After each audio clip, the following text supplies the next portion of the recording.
Welcome to a journey back to the 14th century BC, to the golden sands of Egypt. Today, we explore the life of one of the most enigmatic women in history, Queen Nefertiti.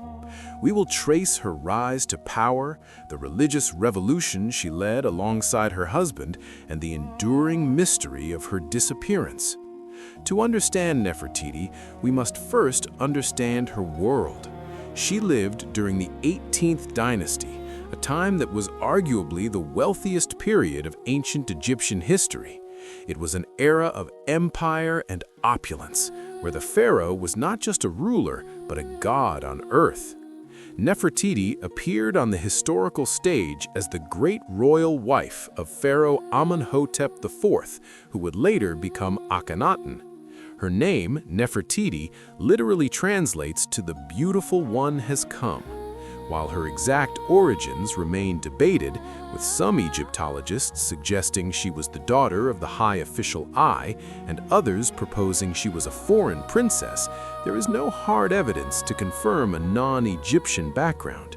What is certain is that she entered a court of immense luxury.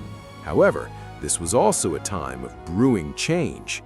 Nefertiti and her husband were about to initiate a radical overhaul of state religious policy, moving away from Egypt's traditional pantheon. The union of Nefertiti and Akhenaten was more than a marriage. It was a partnership of unprecedented power. They had at least 6 daughters together. In art, the couple is depicted with a level of intimacy rarely seen in Egyptian history, riding in chariots together and even kissing in public. But Nefertiti was not merely a passive consort. In the early years of her husband's reign, she was depicted almost twice as frequently as the king himself in relief scenes. This indicates her exceptionally high visibility and political importance. She is shown in roles traditionally reserved for the pharaoh, such as smiting enemies and having captives decorate her throne. Her image was carefully crafted. The famous bust of Nefertiti, discovered in 1912 by Ludwig Borchardt, has become a universal icon of feminine beauty. Created by the sculptor Thutmose around 1345 BC, this masterpiece of limestone and gypsum reveals a woman of clean-cut, almost contemporary good looks. However, art historians argue that her depictions were not just about beauty, they were about authority. In the famous bust, scholars have noted specific features, a delineated jawline and a firm chin, that evoke a masculine impression, potentially signifying her role as a partner in power equal to the king. As one scholar notes, she is depicted as sexually unapproachable, with a perfection that is for display, not for use.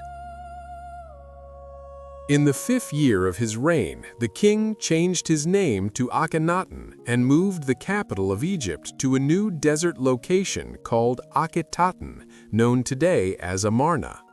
This marked a shift from a polytheistic religion to a form of monotheism focused solely on the sun disk, the Aten. Nefertiti was central to this new faith.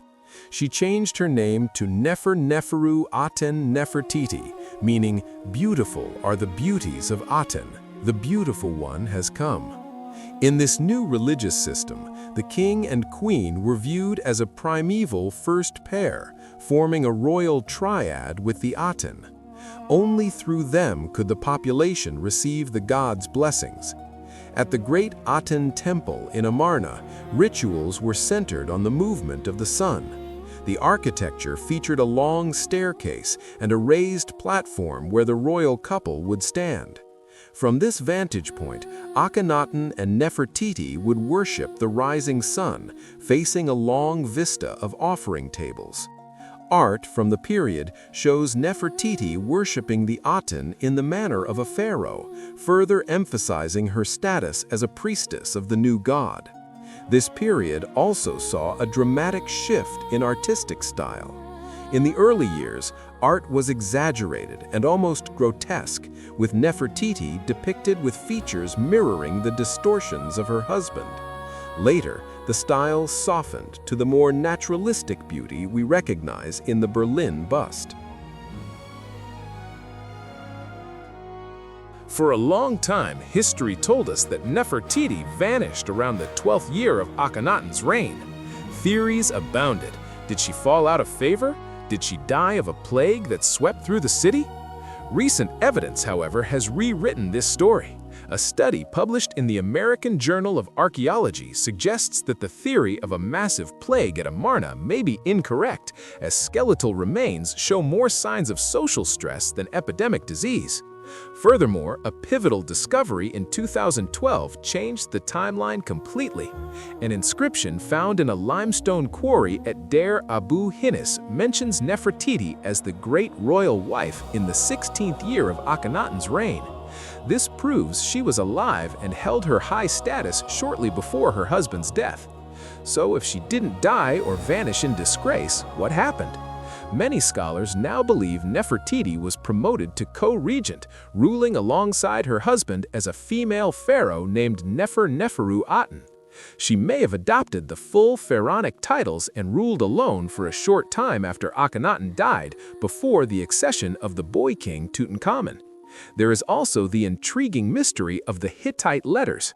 A widowed Egyptian queen, referred to as Dakamun-Zu, wrote to the Hittite king Suppiluliuma I, saying, "My husband has died and I have no son," and asking him to send a prince to marry her.